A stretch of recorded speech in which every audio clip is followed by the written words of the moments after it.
Shashi, I would expect much better for you, having known you for 45 years. Please, at least you always read and write.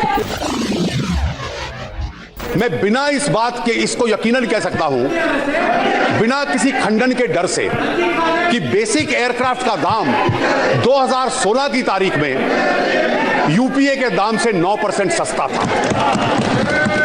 Weaponised aircraft का दाम UPA के दाम से 20% सस्ता था। UPA का जो समझौता था कि जब आप कॉन्ट्रैक्ट पे हस्ताक्षर करोगे तो 11 साल लगेंगे सप्लाई करने में। अगर ये 11 साल की जानकारी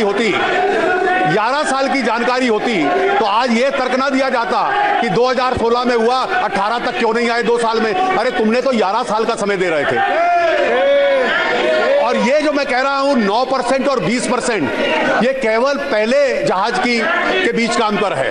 दाम के ऊपर सुप्रीम कोर्ट क्या कहता है, अगर ये चाहे तो मैं इनको पढ़ के भी बता सकता हूं। सुप्रीम कोर्ट कहता है हमने पहले तय किया कि हम दाम को नहीं देखेंगे, बाद में हम अपनी अंतरात्मा को संतुष्ट करने के लिए, to satisfy the conscious of the court, हमने दाम मांगा।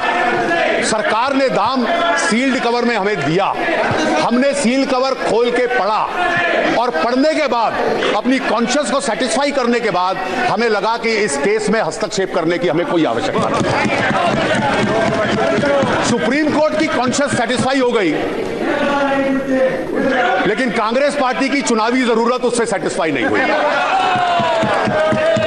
अब तीसरे विषय पे आ जाएं। Shashi,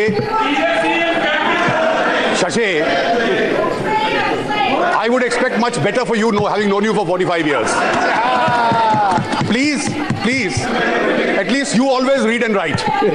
And therefore, those who can't. And therefore, please read the judgment of the Supreme Court. The judgment says we asked for the price in order to satisfy the conscience of the court. The government placed the price before us. We opened the envelopes, we read the price, and after going through it, we don't think it is a case where we would like a judicial review of the